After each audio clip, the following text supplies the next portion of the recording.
Hello champions, welcome to Edugrown. This is Preeti Gupta, yours IT educator. तो बच्चों, यहाँ पर हम वापस आ गए हैं अपना नया सेशन लेकर, जो कि होने वाला है हमारी यूनिट 3 का एमसीक्यू सेशन, राइट।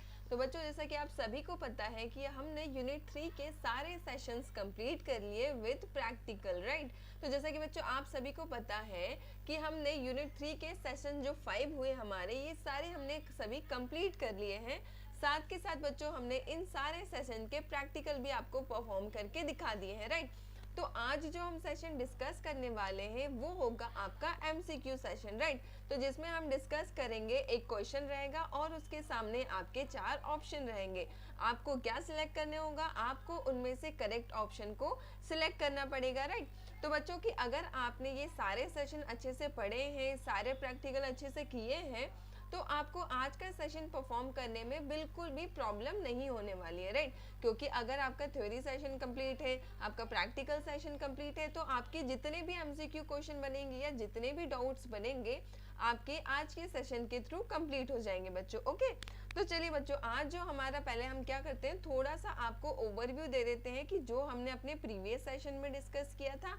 अगर बच्चों आप में से किन्हीं भी बच्चों ने एक कोई सेशन नहीं मिस, मतलब कोई भी सेशन अभी तक नहीं देखा है या इनमें से कोई भी सेशन मिस किया है, तो आप सबसे पहले जाइए और इन सेशन को कंप्लीट कर लीजिए।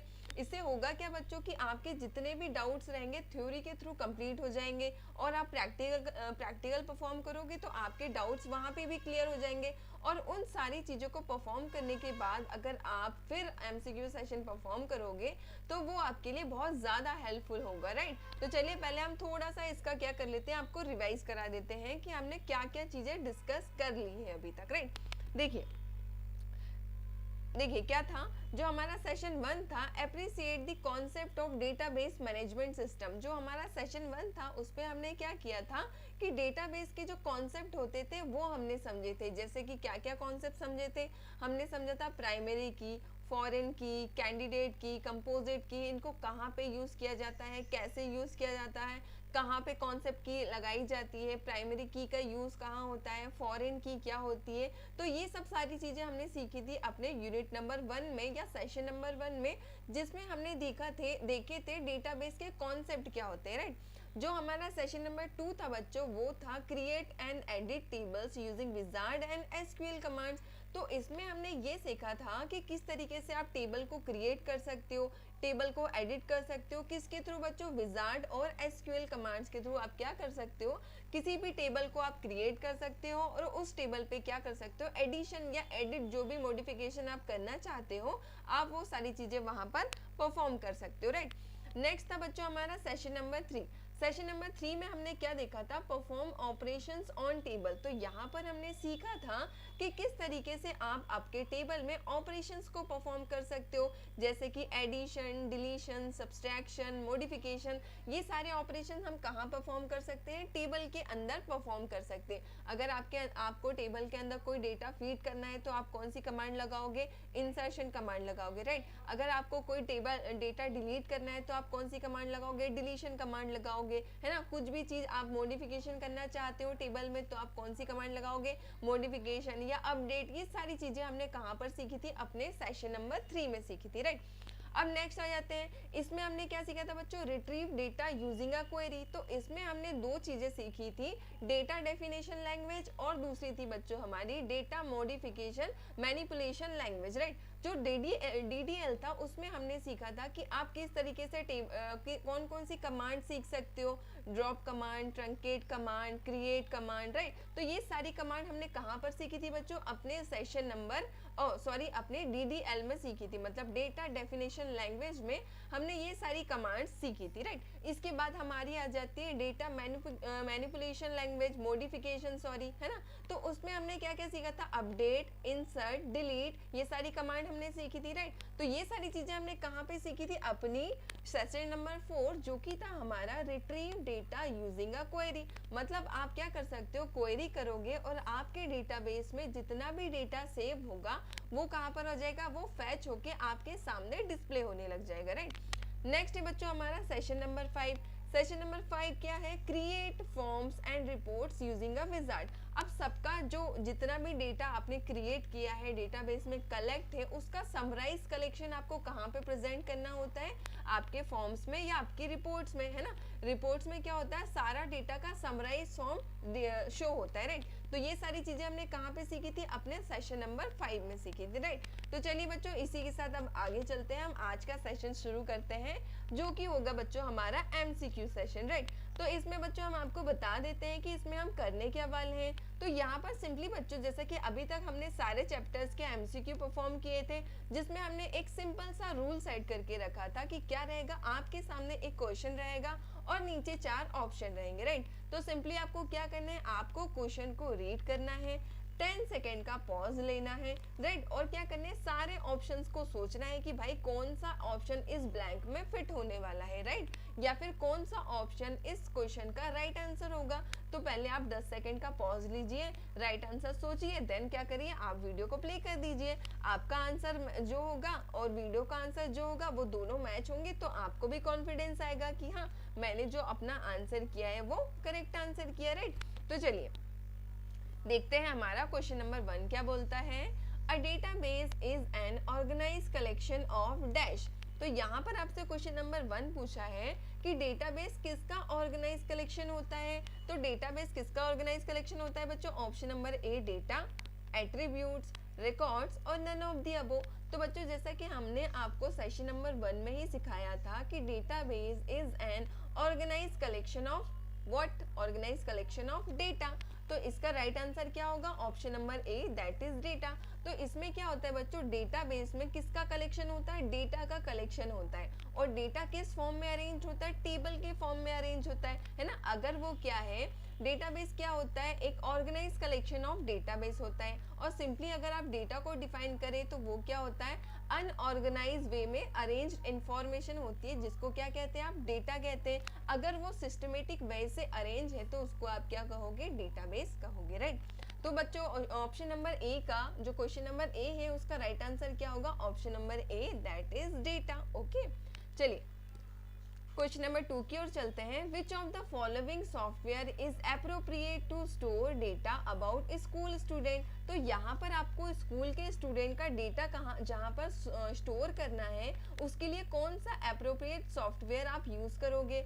तो बच्चों ऑप्शन नंबर ए है MS access, option number B है writer, option number C is calc and option number D is impress, right. तो सिंपली बच्चों अगर आपको डेटाबेस क्रिएट करना है तो आप कहाँ पर क्रिएट करोगे, जैसे कि बच्चों हमने कहाँ पर किया है, अपना सारा डेटाबेस जितने भी प्रैक्टिकल हमने परफॉर्म किए हैं वो हमने कहाँ पर परफॉर्म किए हैं, MS एक्सेस में, राइट। तो आप अगर स्कूल का सॉफ्टवेयर बनाना चाह रहे हो, स्कूल का डेटाबेस क्रिएट करना चाह रहे हो स्टूडेंट्स के लिए, तो वो आप कहाँ पर क्रिएट कर सकते हो, MS एक्सेस पे कर सकते हो, राइट। क्योंकि राइटर पे भी आप नहीं क्रिएट कर सकते, क्योंकि राइटर पे क्या क्रिएट होता है, डॉक्यूमेंट क्रिएट होता है, कैल्सी पे कैलकुलेशन परफॉर्म होती है, और इम्प्रेस नाम का कोई फंक्शन होता ही नहीं है जिसमें आप किसी सॉफ्टवेयर को डेवलप कर सके, राइट।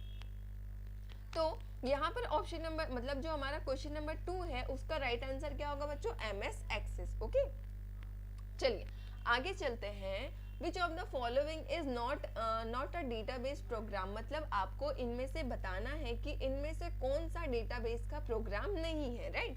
अब देखते हैं क्वेश्चन नंबर में ऑप्शंस कौन कौन से हैं। ऑप्शन नंबर ए है MySQL, ऑप्शन नंबर बी है Oracle, ऑप्शन नंबर सी है writer and option number D है OBase, है ना, ऑब्जेक्ट ओरिएंटेड बेस, या आप इसको ऐसा भी कह सकते हैं। तो यहाँ पर बच्चों जो MySQL है वो भी एक क्या है, आपका डेटाबेस प्रोग्राम है, Oracle भी आपका डेटाबेस सॉफ्टवेयर है, और जो ऑब्जेक्ट ओरिएंटेड बेस है ये भी आपका क्या है, डेटाबेस प्रोग्राम है, राइट। तो जो बच्चों आपका ऑप्शन नंबर सी है राइटर, ये क्या है, आपका डेटाबेस प्रोग्राम नहीं है, क्योंकि राइटर पे क्या किया जाता है, राइटर पे डॉक्यूमेंट्स क्रिएट किए जाते हैं, राइट। तो यहाँ पर आपका राइट आंसर क्या हो जाएगा, option number C that is writer. Okay, एक सेकेंड का होल्ड कीजिएगा बच्चों।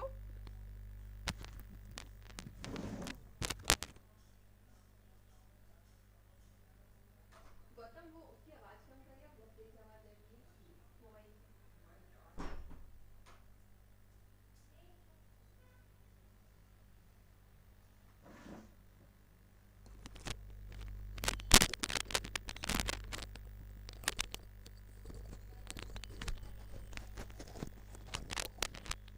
चलिए बच्चों, तो स्टार्ट करते हैं। हम चलते हैं अपने क्वेश्चन नंबर 4 की ओर। क्वेश्चन नंबर 4 है हमारा dash store data in a single table, मतलब इनमें से वो कौन सी चीज है जिसमें सिंगल रो में डेटा स्टोर किया जाता है, राइट।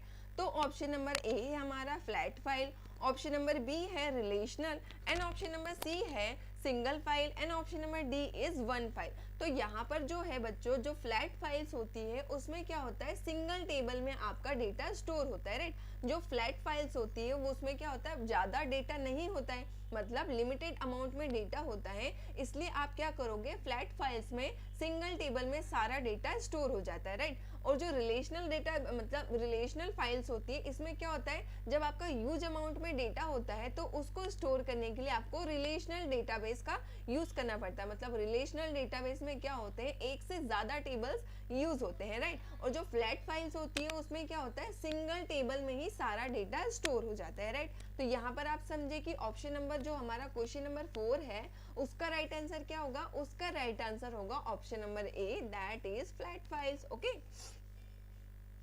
चलिए आगे चलते हैं क्वेश्चन नंबर 5 की और। क्वेश्चन नंबर 5 है हमारा dash are dedicated computers that hold the actual database and run only DBMS and related software. मतलब आपको इनमें से बताना है कि कंप्यूटर का वो कौन सा एक्चुअल डेटाबेस सॉफ्टवेयर है जिसमें आप ओनली डीबीएमएस और उससे रिलेटेड सॉफ्टवेयर को ही रन करा सकते हो। तो देखिए ऑप्शन से चलते हैं पहले। ऑप्शन नंबर ए है हमारा main server, option number B है web server, option number C is database server, and option number D is non database server. तो यहाँ पर आपको बताना है कि वो कौन सा सॉफ्टवेयर है जिसमें ओनली डीबीएमएस या उससे रिलेटेड ही सॉफ्टवेयर रन होते हैं। तो सिंपली बच्चों, मेन सर्वर में भी ऐसा डेटाबेस रन नहीं होता है, वेब सर्वर में भी नहीं होता है, और नॉन डेटाबेस सर्वर नाम का तो कोई ऑप्शन होता ही नहीं है, राइट। तो सिंपली इसका राइट आंसर क्या हो जाएगा, option number C, database server.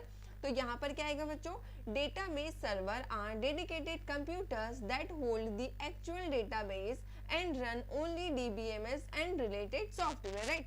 मतलब डेटाबेस ही वो सर्वर है जिसमें क्या होता है, जिसमें डीबीएमएस से रिलेटेड सॉफ्टवेयर या डीबीएमएस से सॉफ्टवेयर ही रन हो पाते हैं, राइट। तो चलिए क्वेश्चन नंबर 6 की ओर मूव करते हैं, राइट। GUI मतलब जिसका फुल फॉर्म होता है graphical user interface act as a front end database server act as a. तो बच्चों जो आपका GUI होता है वो कैसे वर्क करता है, आपका फ्रंट एंड वर्क करता है, और जो डेटाबेस सर्वर होते हैं वो कैसे वर्क करेंगे। तो बच्चों यहाँ पर आपके सामने 4 ऑप्शंस है, उनमें से आपको बताना है कि जो डेटाबेस सर्वर है वो कैसे वर्क करता है। तो ऑप्शन नंबर ए है कंटेनर, ऑप्शन नंबर बी है बैकएंड, ऑप्शन नंबर सी है एंड ऑप्शन नंबर डी है नन ऑफ दी अबो।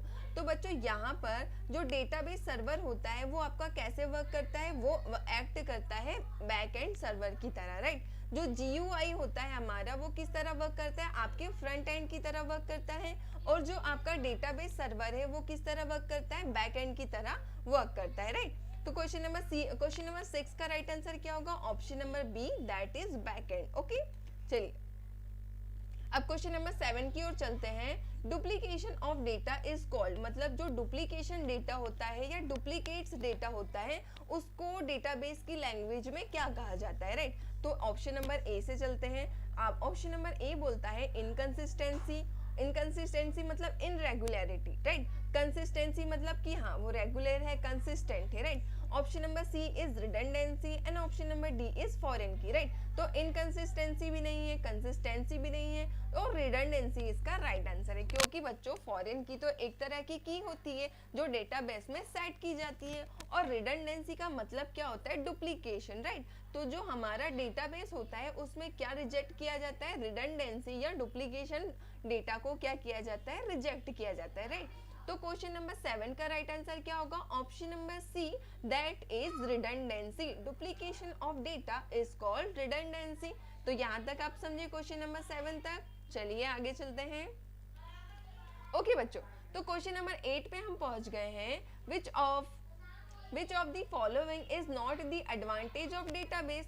तो यहाँ पर आपको बताना है कि इन 4 में से कौन सा वो ऑप्शन है जो डेटाबेस का एडवांटेज नहीं है, राइट। तो ऑप्शन नंबर ए है sharing of data, option number B reduce data redundancy, option number C increase data consistency, and option number D is data security, right.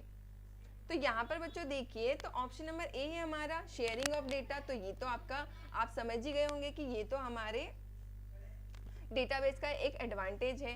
Reduce data redundancy, तो ये भी आपका एक advantage है। Increase data inconsistency, तो ये advantage नहीं है। और डेटा की सिक्योरिटी भी डेटाबेस आपको प्रोवाइड करता है, राइट। तो यहाँ पर हमारे क्वेश्चन नंबर 8 का राइट आंसर क्या होगा बच्चों? Option number C, that is increase data inconsistency. Okay, तो इसका क्वेश्चन नंबर 8 का राइट आंसर क्या होगा? Option number C, increase data inconsistency. Okay, चलिए आगे चलते हैं क्वेश्चन नंबर 9 की ओर। क्वेश्चन नंबर 9 है बच्चों हमारा, Which of the following will help to maintain unique record in the table? मतलब इनमें से वो कौन सी की है जो आपको टेबल के अंदर यूनिक रिकॉर्ड हेल्प मेंटेन करने में क्या करती है? हेल्प करती है। तो चलिए ऑप्शन नंबर ए देखते हैं। ऑप्शन नंबर ए है हमारा foreign key, option number B is primary key, option number C is composite key and option number D is alternate key. तो बच्चों जो फॉरेन की होती है वो क्या करती है? आपकी प्राइमरी की किसी दूसरे टेबल में एज अ प्राइमरी की वर्क करेगी, तो वो क्या कहलाएगी? आपकी फॉरेन की। तो जो बच्चों आपका यूनिक रिकॉर्ड जो मेंटेन करती है वो कौन सी की होती है? आपकी प्राइमरी की होती है, राइट। तो प्राइमरी की क्या होती है? हमेशा यूनिक और नॉट नल होती है। तो यहाँ पर हमसे पूछा है कि which of the following will help to maintain unique record in the table. तो यूनिक रिकॉर्ड आपकी टेबल में कौन मेंटेन करती है? आपकी प्राइमरी की आपके यूनिक रिकॉर्ड को मेंटेन करती है आपके टेबल के अंदर, जैसे कि स्टूडेंट की आईडी, स्टूडेंट का रोल नंबर, राइट। तो ये सब क्या होता है? आपकी यूनिक रिकॉर्ड्स होते हैं, राइट। चलिए यहाँ तक आप समझे क्वेश्चन नंबर 9 तक। चलिए क्वेश्चन नंबर 10 पे मूव करते हैं। Which of the following fields of data book can be act as a primary key. तो इसमें से आपको ये बताना है कि जो टेबल बना है बुक नाम का, उनमें से कौन सी फील्ड होगी आपकी जो एज अ प्राइमरी की वर्क करेगी। तो यहाँ पर हम देखते हैं बुक का नंबर, बुक का सब्जेक्ट, बुक का प्राइस और बुक के ऑथर। तो यहाँ पर आपको बताना है कि इनमें से वो कौन सी चीज होगी जो आपके टेबल में, आपके बुक के टेबल में एज अ प्राइमरी की वर्क करेगी। तो बच्चों देखिए सब्जेक्ट तो यहाँ पे बहुत सारे एक जैसे हो सकते हैं, कई बुकों के प्राइस भी सेम हो सकते हैं और कई बुकों के ऑथर भी सेम हो सकते हैं, राइट। तो हमेशा बुक का नंबर ही क्या रहेगा? आपका यूनिक रहेगा। तो यहाँ पर हम क्या कर सकते हैं? प्राइमरी की सेट कर सकते हैं, क्योंकि हर बुक का नंबर क्या होगा? अलग होगा। तो आपको पता है कि प्राइमरी की हमेशा यूनिक और नॉट नल होती है। तो यहाँ पर हम क्या कर सकते हैं? बुक के नंबर पे क्या कर सकते हैं? प्राइमरी की को सेट कर सकते हैं, राइट। तो यहाँ तक आप समझे। आई होप बच्चों आप सभी के आंसर करेक्ट हो रहे होंगे। अगर बच्चों आपने सारे सेशंस अच्छे से देखे हैं, सारे सेशंस को अच्छे से रीड किया है, तो एक भी क्वेश्चन आपका गलत हो ही नहीं सकता, राइट। तो चलिए बच्चों हमारे साथ बने रहिए, आगे चलते हैं क्वेश्चन नंबर 11 की ओर। देखिए, when primary key is made up of 2 or more columns then it is called dash primary key।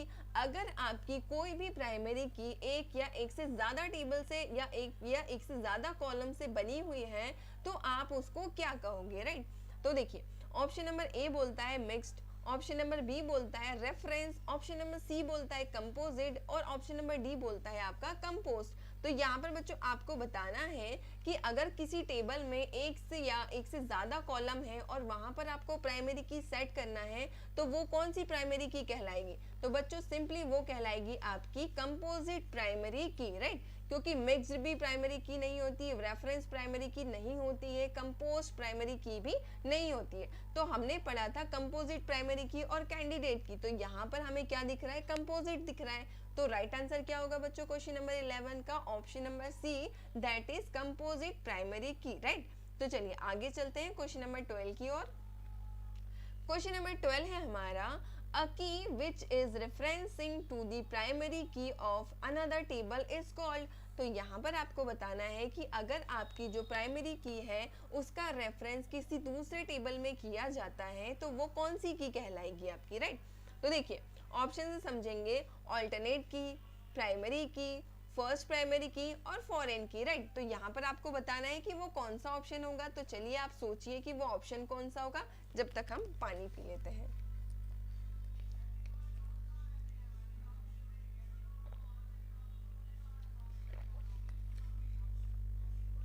देखिए तो बच्चों यहाँ पर आपसे पूछा है कि वो कौन सी की होगी कि अगर आपकी प्राइमरी की किसी दूसरे टेबल में रेफर की जाए। तो सिंपली है बच्चों, फॉरेन की मतलब जो कहीं दूसरी जगह से आई है, राइट। फॉरेनर कौन होते हैं? जो दूसरी कंट्री से आते हैं। तो दूसरी कंट्री से कौन आते हैं? फॉरेनर आते हैं। और दूसरी टेबल से जो की आ रही है वो कौन सी की होगी? फॉरेनर की या फॉरेन की। तो सिंपली बच्चों इसका राइट आंसर क्या होगा? फॉरेन की। जो दूसरे टेबल से प्रेफर मतलब जो पहले टेबल की प्राइमरी की किसी दूसरे टेबल में एज अ रेफरेंस वर्क कर रही है तो वो क्या कहलाएगी? आपकी फॉरेन की कहलाएगी, राइट। चलिए आगे चलते हैं क्वेश्चन नंबर 13 की ओर। A field which is dash for each and every record is called primary key। तो यहाँ पर बच्चों आपसे पूछा गया है कि a field which is dash for each and every column is called called primary key। तो common, same, यूनिक और नन ऑफ दी अबो। तो यहाँ पर क्या आएगा बच्चों? यूनिक। मतलब एक हर सेल मतलब उसकी फील्ड क्या होनी चाहिए? यूनिक होनी चाहिए, राइट। फील्ड क्या होनी चाहिए? उसकी यूनिक होनी चाहिए। तो अगर फील्ड यूनिक होगी और वैल्यू उसकी नॉट नल होगी तो वो कौन सी की कहलाएगी? आपकी प्राइमरी की कहलाएगी, right. A field which is unique for each and every record is called primary key, right. चलिए बच्चों आगे चलते हैं, राइट। तो बच्चों यहाँ पर हम पहुंच गए हैं क्वेश्चन नंबर 14 की ओर। और क्वेश्चन नंबर 14 क्या बोलता है हमारा? चलिए ये भी समझते हैं। When data is stored, maintained and retrieved from multiple tables, then special database software are required called। मतलब यहाँ पर आपसे पूछा गया है कि जहां पर डेटा स्टोर किया जाता है, मेंटेन किया जाता है, रिट्राइव किया जाता है, कहां से? मल्टीपल टेबल से, then special database software are required to call. तो यहाँ पर वो कौन सा डेटाबेस कहलाएगा आपको ये बताना है, राइट। तो यहाँ पर है पहला तो है बच्चों डीबीएमएस, ऑप्शन नंबर बी है रिलेशनल डीबीएमएस या आरडीबीएमएस, ऑप्शन नंबर सी बोलता है स्पेशल डीबीएमएस और ऑप्शन नंबर डी बोलता है ऑल ऑफ द अबव। तो देखिए बच्चों, सिंपली हमने यहाँ पर हमें बताना है कि मल्टीपल टेबल्स का रिलेशन यहाँ पर मेंटेन करता है तो वो डीबीएमएस तो नहीं होता है, क्योंकि डीबीएमएस में डेटाबेस क्रिएट किया जाता है सिंगल टेबल पे।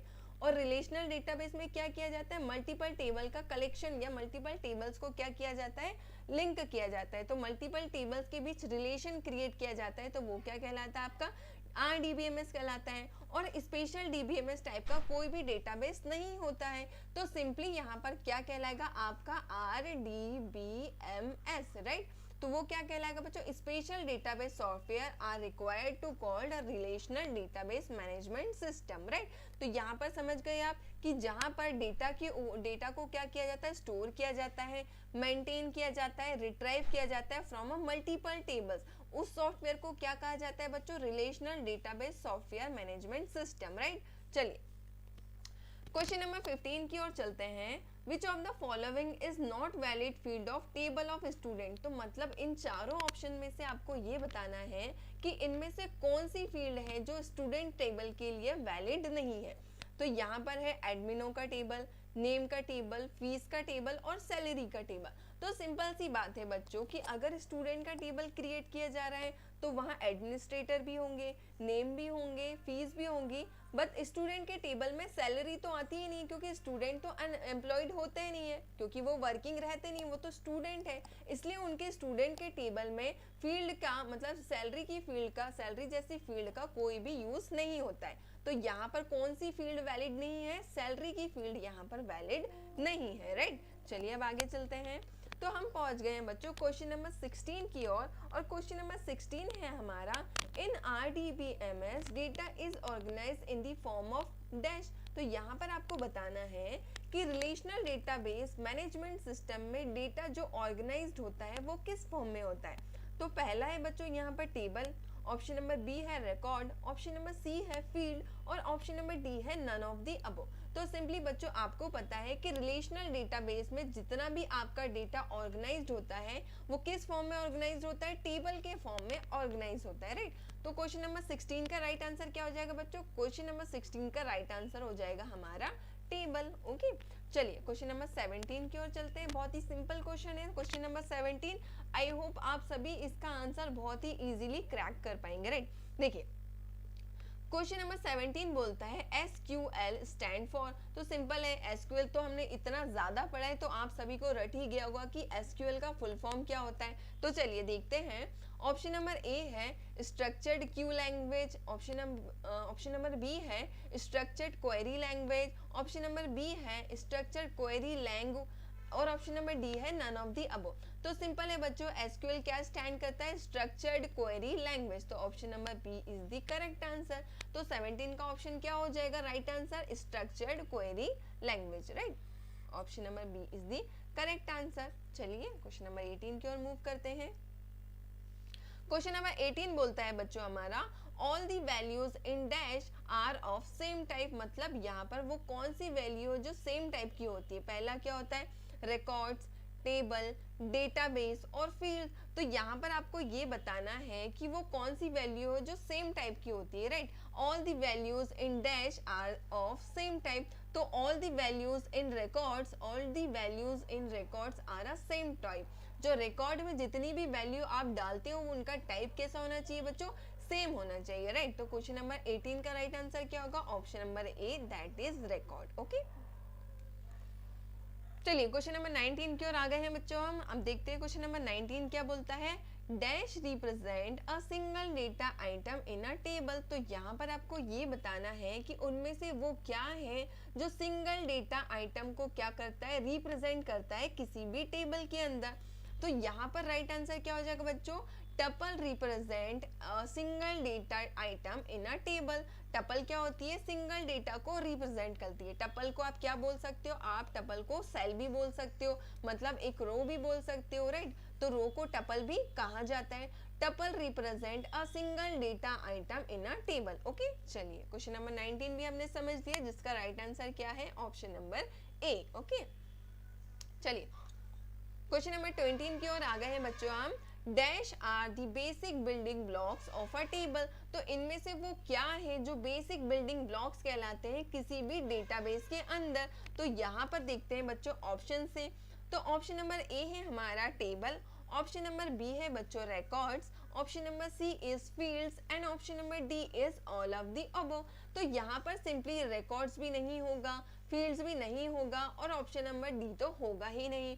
तो देखिए बच्चों यहाँ पर क्या होता है, tables are the basic building blocks of a table database. तो यहाँ पर क्या होता है, टेबल्स के अंदर ही तो सारा डेटाबेस हमारा स्टोर होता है, इसलिए तो टेबल क्या होता है, बेसिक बिल्डिंग ब्लॉक्स होते हैं किसी भी डेटाबेस का, राइट। क्योंकि डेटाबेस हमेशा टेबल के फॉर्म में ही स्टोर किया जाता है। ओके बच्चों, तो चलिए क्वेश्चन नंबर 21 की ओर मूव करते हैं। वी कैन क्रिएट टेबल्स, मतलब हम टेबल को कहाँ पे क्रिएट कर सकते हैं। तो ऑप्शन नंबर से चलते हैं पहले। तो ऑप्शन नंबर ए है बच्चों हमारा inner design view, option B है use wizards, option number C है बोथ ऑफ दी अबो और ऑप्शन नंबर डी है हमारा नन ऑफ दी अबो। तो बच्चों यहाँ पर आपको क्वेश्चन नंबर 21 का आंसर बताना है कि टेबल को आप कहाँ पर क्रिएट कर सकते हो।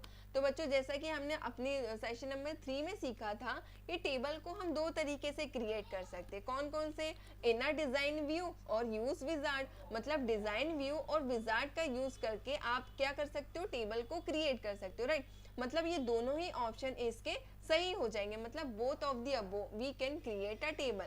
डिजाइन व्यू से भी टेबल क्रिएट कर सकते हो और विजार्ड से भी आप टेबल को क्रिएट कर सकते हैं, राइट। अब क्वेश्चन नंबर 22 की ओर चलते हैं। By default data type of field is. तो हमेशा यहाँ पर आपसे ये पूछा जाएगा कि जब भी आप कोई फील्ड को क्रिएट करते हो तो बाय डिफॉल्ट उस फील्ड का टाइप क्या रहेगा। तो ऑप्शन नंबर ए है बच्चों, देखिए ऑप्शन नंबर ए है टेक्स्ट, वेयर कैरेक्टर या varchar, option number B है text, option number C is integer and option number D is long. तो यहाँ पर बच्चों क्या है, जब भी आप कोई टेबल की फील्ड क्रिएट करते हो तो बाय डिफॉल्ट वो टेबल की फील्ड का डेटा टाइप क्या रहता है, तो उसका डेटा टाइप रहता है बच्चों आपका टेक्स्ट, राइट। तो ऑप्शन नंबर 22 का राइट आंसर क्या होगा, टेक्स्ट और varchar. By default data types of a field is text और वेयर केयर। ओके, चलिए अब क्वेश्चन नंबर 23 की ओर चलते हैं। By default the length of varchar data type is, तो यहाँ पर आपको ये बताना है कि बाय डिफॉल्ट जो वेयर केयर डेटा टाइप है उसकी लेंथ कितनी होती है ना। वैसे तो हम उसको डिक्रीज भी कर सकते हैं और इंक्रीज भी कर सकते हैं, बट बाय डिफॉल्ट जो लेंथ आती है वो क्या होती है आपको ये बताना है यहाँ पर। तो बच्चों इसका राइट आंसर क्या हो जाएगा, इसका राइट आंसर हो जाएगा ऑप्शन नंबर 20। मतलब बाय डिफॉल्ट जो आपका वेयर केयर होता है उसकी लेंथ कितनी होती है, उसकी लेंथ होती है 20। ओके चलिए अब चलते हैं क्वेश्चन नंबर 24 की ओर। तो क्वेश्चन नंबर 24 क्या बोलता है, bye default the name of the table is, तो मतलब जब भी आप कोई टेबल क्रिएट करते हो तो बाय डिफॉल्ट उसका नाम क्या आता है। तो जैसे हमने क्या किया था, कोई टेबल क्रिएट किया था, जब हम उसको सेव कर रहे थे तो हमारे सामने क्या हुआ था, एक पॉपअप विंडो ओपन होकर आया था, राइट। तो पॉपअप विंडो में टेबल का नाम क्या आया था तो वो हम देख लेते हैं। वैसे तो अगर आपने प्रैक्टिकल किया है तो सिंपली आपके लिए कोई बड़ा रॉकेट साइंस है नहीं इसका आंसर क्रैक करना। तो चलिए, तो ऑप्शन नंबर ए है tab 1, option number B is table 1, option number C is first table and option number D is untitled 1। तो सिंपली उसका राइट आंसर क्या होगा बच्चों, टेबल नंबर 1। जब भी आप कोई टेबल क्रिएट करोगे तो बाय डिफॉल्ट उसका नेम क्या होकर आएगा, उसका नेम होकर आएगा टेबल 1। ओके तो चलो बच्चों, ऑप्शन नंबर क्वेश्चन नंबर 24 का राइट आंसर क्या होगा, option number B that is table 1। Okay चलिए क्वेश्चन नंबर 25 की ओर मूव करते हैं। Dash are used to identify which type of data we are going to store in a database. तो मतलब यहाँ पर आपको ये बताना है कि इनमें से वो कौन सा है जिसको हम क्या करेंगे, आइडेंटिफाई करेंगे कि इनमें से वो डेटा टाइप कौन सा है जो आपके डेटाबेस में स्टोर किया जा रहा है, राइट। तो यहाँ पर देखिए ऑप्शन नंबर ए है data type, option number B है record, option number C is table and option number D is attribute. तो राइट, तो बच्चों यहाँ पर क्या होगा, data type are used to identify which type of database are going to store in a database. तो मतलब डेटा टाइप से क्या किया जाता है कि डेटा टाइप से उस डेटा का टाइप आइडेंटिफाई किया जाता है जो भी आपके डेटाबेस में स्टोर किया जा रहा है। जैसे कि आपके डेटा का टाइप क्या है, वेयर केयर है या टेक्स्ट है तो वो क्या है, उसका डेटा टाइप है। अगर किसी का टाइप इंटीजर है तो वो क्या है, उसका डेटा टाइप है, राइट। तो ये सब क्या है, उसको यूनिकली आइडेंटिफाई कराते हैं और आपके डेटाबेस में क्या करते हैं, उसको स्टोर करते हैं। और वो क्या कहलाते हैं आपके, वेयर केयर, टेक्स्ट, इंटीजर, है ना, फ्लोट, ये सब क्या है बच्चों, ये आपके डेटाबेस के टाइप्स है। ओके चलिए आगे चलते हैं क्वेश्चन नंबर 26 की ओर। Question number 26 is which data types will be appropriate to store information as a salary, fees और price etc। तो यहाँ पर आपको ये बताना है कि इनमें से appropriate क्या है, मतलब appropriate data क्या है कि अगर कोई information आपको स्टोर करनी है जैसे कि सैलरी हो गई, फीस हो गई, प्राइस हो गई एक्सेट्रा, तो उसका क्या रहेगा, डेटा टाइप क्या होने वाला है, राइट। तो यहाँ पर देखते हैं अल्फा न्यूमेरिक डेटा टाइप, है ना, numeric data type, binary data type और बाइनरी डेटा टाइप और date and time data type, right बच्चों। तो यहाँ पर आपको ये बताना है कि अगर आपके टेबल में कोई भी इंफॉर्मेशन स्टोर हो रही है जैसे कि सैलरी, फीस, प्राइस, तो आपको बताना है कि उसका डेटा टाइप क्या होने वाला है, राइट। तो उसका डेटा टाइप क्या होगा बच्चों, उसका डेटा टाइप होगा अल्फा न्यूमेरिक डेटा टाइप, क्योंकि जो आपकी सैलरी है वो नंबर्स में रहेगी, फीस है जो आपकी नंबर्स में रहेगी और जो प्राइस है वो आपके क्या हो सकते हैं, अल्फा न्यूमेरिक हो सकते हैं। क्योंकि हम सारी चीज़ों को न्यूमेरिक डेटा में नहीं ले सकते और बाइनरी तो हम ले ही नहीं सकते और डेटा और टाइम का तो यहाँ पर कुछ कनेक्शन ही नहीं बन रहा है। तो सिंपली हमारा ऑप्शन नंबर ए क्या होगा बच्चों, करेक्ट आंसर हो जाएगा, क्या है, alpha numeric data type. Okay चलिए क्वेश्चन नंबर 27 की ओर मूव करते हैं। Which of the following is not a numeric data type। तो यहाँ पर आपको ये बताना है कि इनमें से वो कौन सा टाइप है जो आपका न्यूमेरिक डेटा टाइप नहीं है, राइट। तो चलिए ऑप्शन नंबर ए पे चलते हैं। टिंट इंटीजर, टिनी इंटीजर, है ना, स्मॉल इंटीजर, बूलियन और डेट। तो इनमें से आपको ये बताना है कि इनमें से वो कौन सा डेटा टाइप है जो क्या है, आपका न्यूमेरिक डेटा टाइप नहीं है, राइट। तो चलिए देखते हैं वो कौन सा है। तो बच्चों देखिए जो टाइनी इंटीजर होता है वो भी आपका न्यूमेरिक डेटा टाइप है, जो स्मॉल इंटीजर होता है वो भी आपका न्यूमेरिक डेटा टाइप है और बूलियन भी आपका न्यूमेरिक ही होता है। सिंपली जो हमारा डेट और टाइम का होता है वो क्या होता है, हमारा न्यूमरिक डेटा टाइप नहीं होता है, क्योंकि उसमें मंथ के नेम भी आते हैं, डेट का फॉर्मेट अलग रहता है, तो उसको हम किस फॉर्म में रहते हैं, डेट और टाइम के फॉर्मेट में रखते हैं, क्योंकि वो आपका न्यूमरिक डेटा टाइप नहीं होता है। ओके, तो बच्चों यहाँ पर क्वेश्चन नंबर 27 का राइट आंसर क्या होने वाला है, क्वेश्चन नंबर 27 का राइट आंसर होगा option number D, that is date. Okay, चलिए क्वेश्चन नंबर 28 की ओर मूव करते हैं बच्चों। तो क्वेश्चन नंबर 28 क्या होगा, विच of the following data types can not store decimal values. तो मतलब इनमें से वो कौन सा डेटा टाइप है जो डेसिमल वैल्यूज को अलाउ नहीं करता है या डेसिमल वैल्यूज को स्टोर नहीं करता है।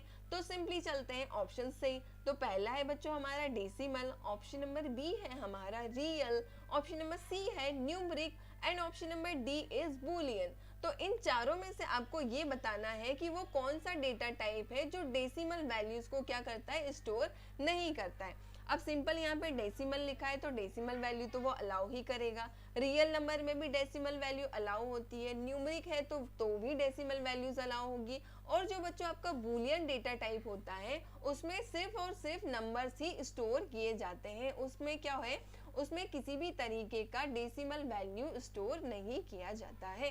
ओके, तो क्वेश्चन नंबर 28 का राइट आंसर क्या होगा, option number D, that is Boolean. Okay, चलिए अब चलते हैं क्वेश्चन नंबर 29 की ओर।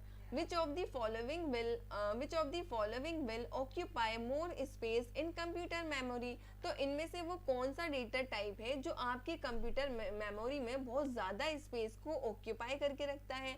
तो ऑप्शन नंबर ए है बच्चों हमारा big integer, option number B है इंटीजर, ऑप्शन नंबर सी है small integer and option number D is boolean. तो इनमें से बताना है बच्चों आपको कि वो कौन सा डेटा टाइप है जो आपके कंप्यूटर मेमोरी में सबसे ज्यादा डेटा को, सबसे ज्यादा स्पेस को ऑक्यूपाई करके रखता है।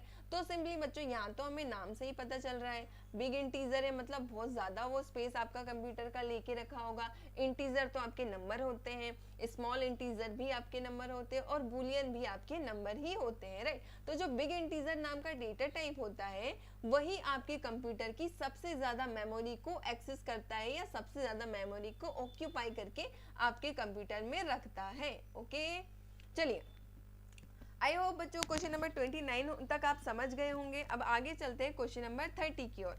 तो बच्चों क्वेश्चन नंबर 30 है हमारा, dash data types are used for storing photos, music, files etcetera.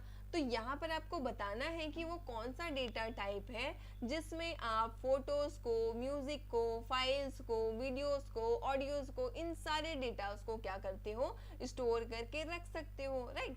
तो देखिए ऑप्शन नंबर ए क्या है हमारा, बाइनरी, बाइनरी तो आपको पता ही है बाइनरी क्या होता है, राइट। ऑप्शन नंबर बी है हमारा alphanumeric, option number C है हमारा numeric and option number D है स्पेशल। तो यहाँ पर बच्चों तो न्यूमरिक में, अल्फा न्यूमरिक में तो आपको पता है अल्फाबेट और न्यूमरिकल वैल्यूज स्टोर होती है। ऑप्शन नंबर सी क्या लिखा है, न्यूमरिक, तो यहाँ पर सिर्फ और सिर्फ न्यूमरिकल वैल्यू स्टोर होंगी। ऑप्शन नंबर डी है स्पेशल, तो स्पेशल तो यहाँ पर हो ही नहीं सकता, सिंपली यहाँ पर राइट आंसर क्या होगा, option number A, that is binary. तो आपको याद रखना चाहिए बाइनरी डेटा टाइप जो होता है उसमें आप फोटोज, म्यूजिक, वीडियोस, ऑडियो सभी तरह के डेटा टाइप को क्या कर सकते हो, स्टोर कर सकते हैं। तो आई होप बच्चों आप सभी को ये क्वेश्चन समझ आ रहे होंगे। अगर समझ आ रहे हैं तो बच्चों लाइक करते हुए चलिएगा वीडियो को और शेयर भी करते जाइएगा अपने दोस्तों के साथ ताकि उनको भी वीडियो इंफॉर्मेशन मिल सके। ओके, चलिए चलते हैं बच्चों क्वेश्चन नंबर 31 की ओर। क्वेश्चन नंबर 31 बोलता है हमारा, char is a dash length data type and वेयर केस is a dash length data type. तो यहाँ पर आपको बताना है कि जो कैरेक्टर होता है वो किस तरह का डेटा टाइप है और जो आपका वेयर कैरेक्टर होता है, वेयर कैर मतलब वेरिएबल कैरेक्टर जो होता है, उन दोनों की वो लेंथ लेंथ क्या है, लेंथ डेटा टाइप क्या है उनका बच्चों, ठीक है। जो आपका कैरेक्टर होता है बच्चों वो क्या आपका फिक्स्ड लेंथ डेटा टाइप होता है और जो आपका वेरिएबल कैरेक्टर होता है वो कैसा होता है, वो वेरिएबल लेंथ का डेटा टाइप होता है, राइट। तो इसका राइट आंसर क्या हो जाएगा, यहाँ पर आएगा बच्चों आपका फिक्स्ड आ जाएगा और यहाँ पर क्या हो जाएगा आपका variable length of data type आपका आ जाएगा। ओके, तो यहाँ पर क्वेश्चन नंबर 31 भी हम समझ गए कि जो कैरेक्टर होता है वो हमारा फिक्स लेंथ का डेटा टाइप होता है और जो हमारा वेरिएबल होता है वो वेरिएबल लेंथ का डेटा टाइप होता है। ओके, चलिए क्वेश्चन नंबर 32 की ओर चलते हैं। Which field is suitable for storing records of employee. तो यहाँ पर आपको बताना है कि इनमें से वो कौन सी सुटेबल फील्ड्स हैं जिसमें आप एम्प्लॉय के रिकॉर्ड्स को क्या कर सकते हो, स्टोर करके रख सकते हो। राइट, तो यहाँ पर देखना है कि देखिए एम्प्लॉय के रिकॉर्ड सेव करने के लिए हमको क्या क्या चीज़ें लगेंगी। एम्प्लॉय का नंबर लगेगा, एम्प्लॉय का नेम लगेगा। अब एम्प्लॉय है तो उसको सैलरी भी मिलती होगी, इसलिए वो क्या होगा, सारे हमको रिकॉर्ड्स की ज़रूरत पड़ने वाली है, क्योंकि जब हम टेबल को क्रिएट करेंगे तो उसमें हमें एम्प्लॉय नंबर की भी फील्ड डालनी होगी, एम्प्लॉय का नेम भी डालना होगा, एम्प्लॉय की सैलरी भी डालनी होगी। तो मतलब किसी भी एम्प्लॉय की अगर हम रिकॉर्ड बना रहे हैं या फील्ड स्टोर कर रहे हैं तो हमें ये सारी फील्ड उसमें क्रिएट करनी पड़ेगी। राइट बच्चों, चलिए आगे चलते हैं क्वेश्चन नंबर 33 की ओर। क्वेश्चन नंबर 33 बोलता है auto value is a property of dash data type. तो यहाँ पर आपको बताना है कि ऑटो वैल्यू इनमें से कौन सी डेटा टाइप की प्रॉपर्टी है। तो ऑप्शन नंबर ए है बच्चों हमारा न्यूमरिक, ऑप्शन नंबर बी है character, option number C is binary and option number D is date. तो यहाँ पर आप सोचिए कि ऑटो वैल्यू कौन सी डेटा टाइप की प्रॉपर्टी है। तो ऑटो वैल्यू जो है वो प्रॉपर्टी है आपकी न्यूमरिक डेटा टाइप की, क्योंकि न्यूमरिक डेटा टाइप जब हमने पढ़ा था तो वो क्या करता है, अपनी वैल्यू को ऑटोमेटिक क्या करते जाता है, इंक्रीज और डिक्रीज करते हुए चला जाता है। ओके, तो बच्चों यहाँ पर क्वेश्चन नंबर 33 का राइट आंसर क्या होगा, auto value is a property of numeric data type. Okay, चलिए एक सेकेंड बच्चों।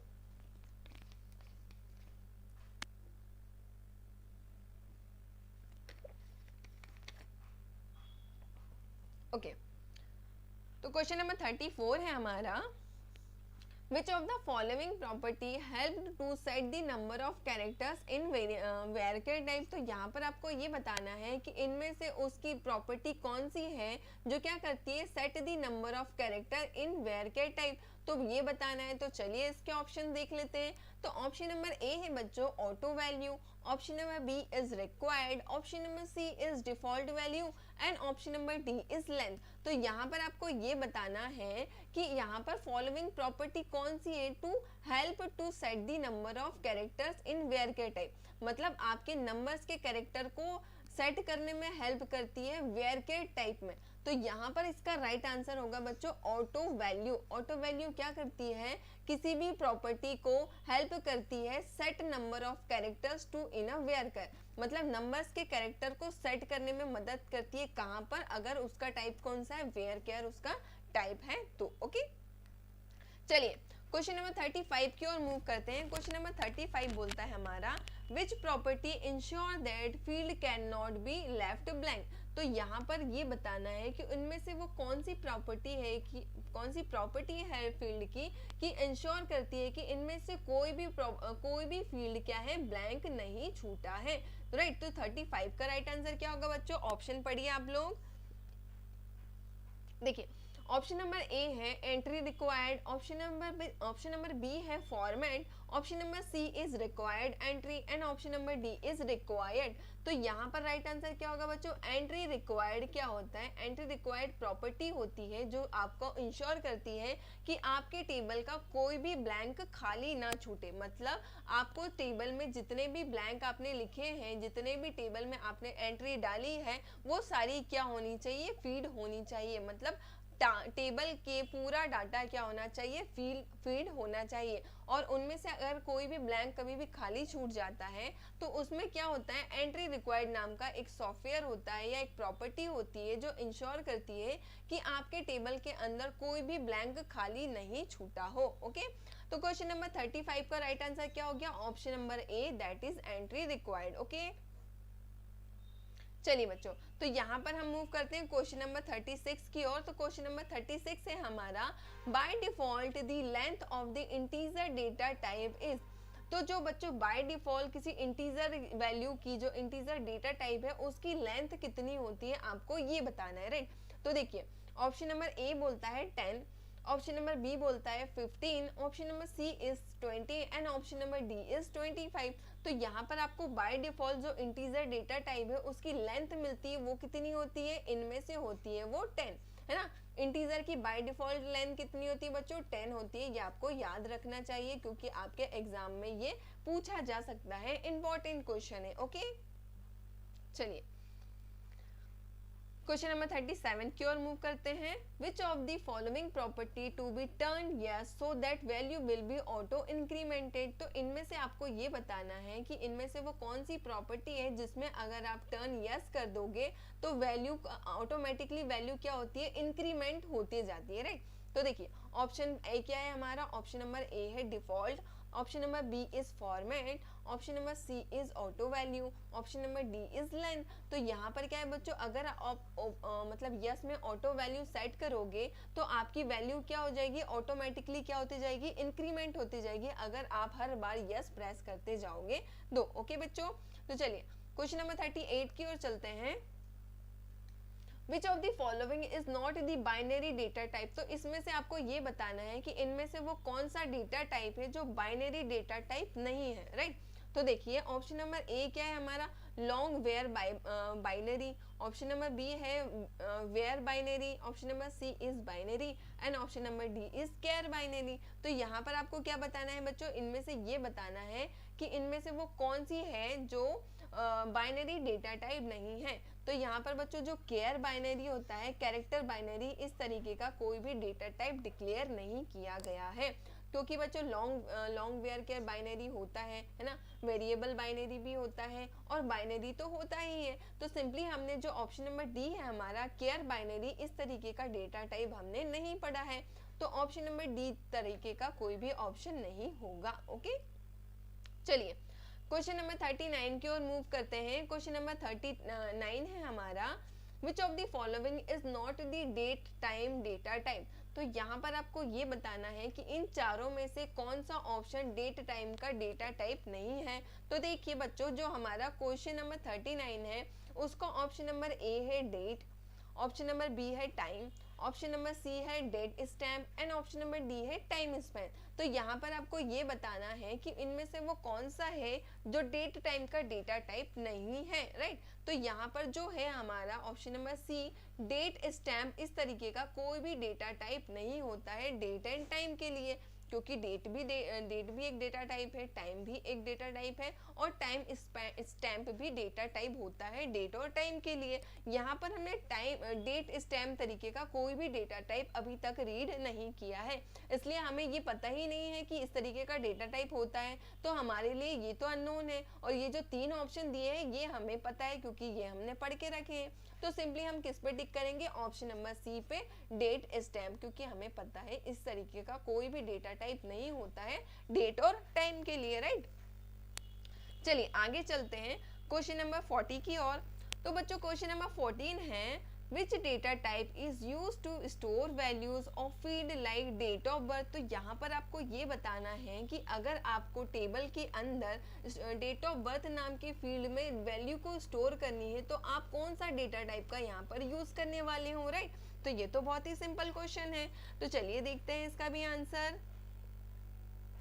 देखिए ऑप्शन नंबर ए है हमारा बच्चों date and time, option number B है varchar, option number C is integer and option number D is other, right. तो question number 40 का राइट आंसर क्या हो जाएगा बच्चों, डेट एंड टाइम आप डेटा टाइप यूज करोगे किसी भी डेट ऑफ बर्थ की डेटा टाइप को आइडेंटिफाई करने के लिए, राइट। अगर आपको आपके टेबल की फील्ड में डेट ऑफ बर्थ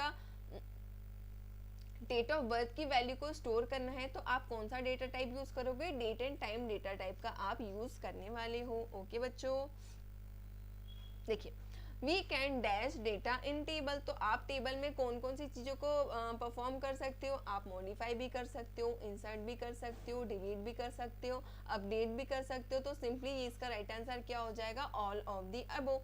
मतलब हम टेबल के अंदर डेटा को मॉडिफाई भी कर सकते हैं, इंसर्ट भी कर सकते हैं और डिलीट भी कर सकते हैं, राइट। तो चलिए अब आगे चलते हैं क्वेश्चन नंबर 42 की ओर।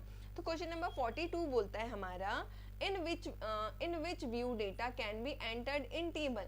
तो इनमें से वो कौन सा व्यू है जिसके थ्रू आप क्या कर सकते हो, टेबल के अंदर डेटा को इंसर्ट कर सकते हो, राइट। तो ऑप्शन नंबर ए है बच्चों हमारा datasheet view, option number B है design view, option number C है both of the above, and option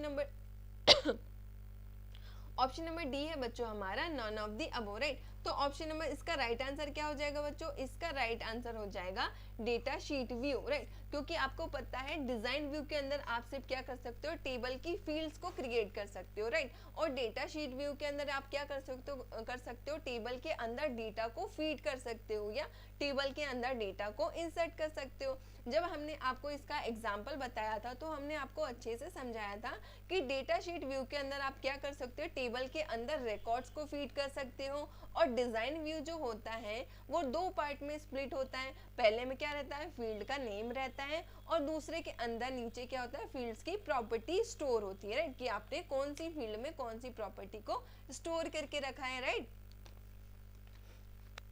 एक सेकेंड बच्चों,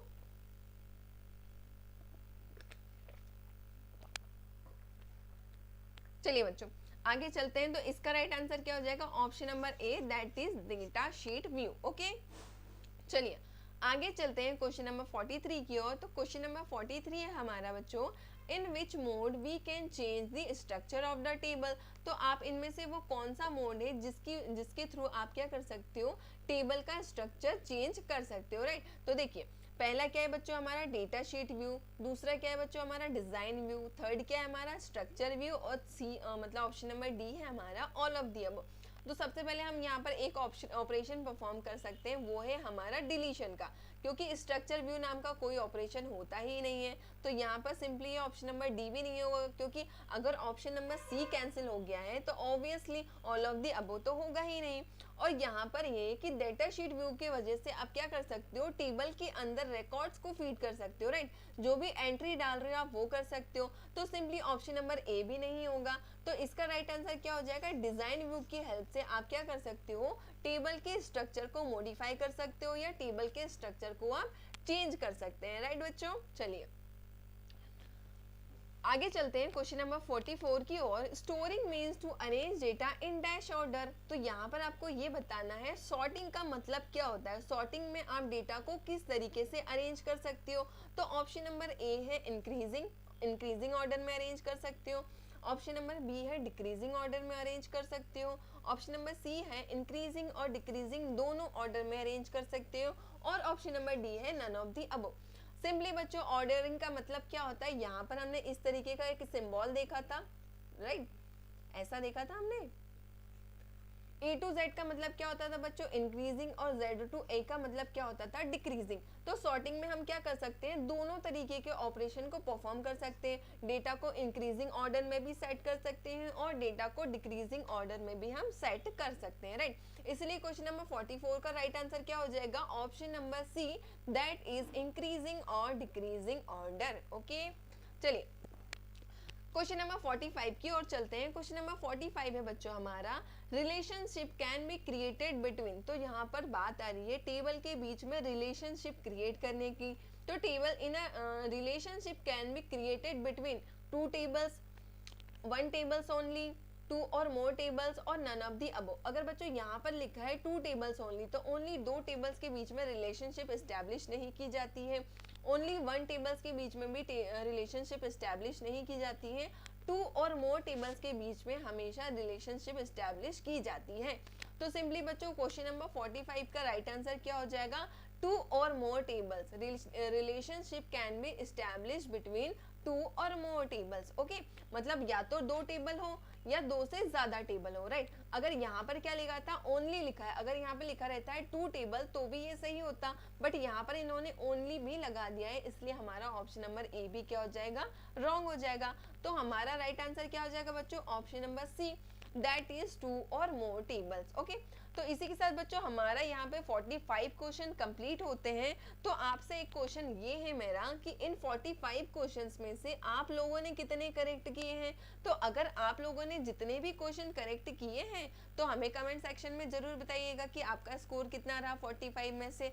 अगर बच्चों आप 45 में से 40 भी स्कोर कर पाते हो तो आपने बहुत ज्यादा अच्छा परफॉर्म किया, राइट। और आप 30 भी मार्क्स स्कोर कर पा रहे हैं तो भी बच्चों आपकी परफॉर्मेंस बहुत ही ज्यादा बेटर हो चुकी है। एक बार आप पूरे एमसीक्यू सेशन को फिर से देखिएगा और फिर से अपना स्कोर चेक करिएगा, आपका क्या हो जाएगा, पूरा चैप्टर रिवाइज हो जाएगा। ओके बच्चों, तो चलिए बच्चों आज का सेशन यहीं पे एंड करते हैं।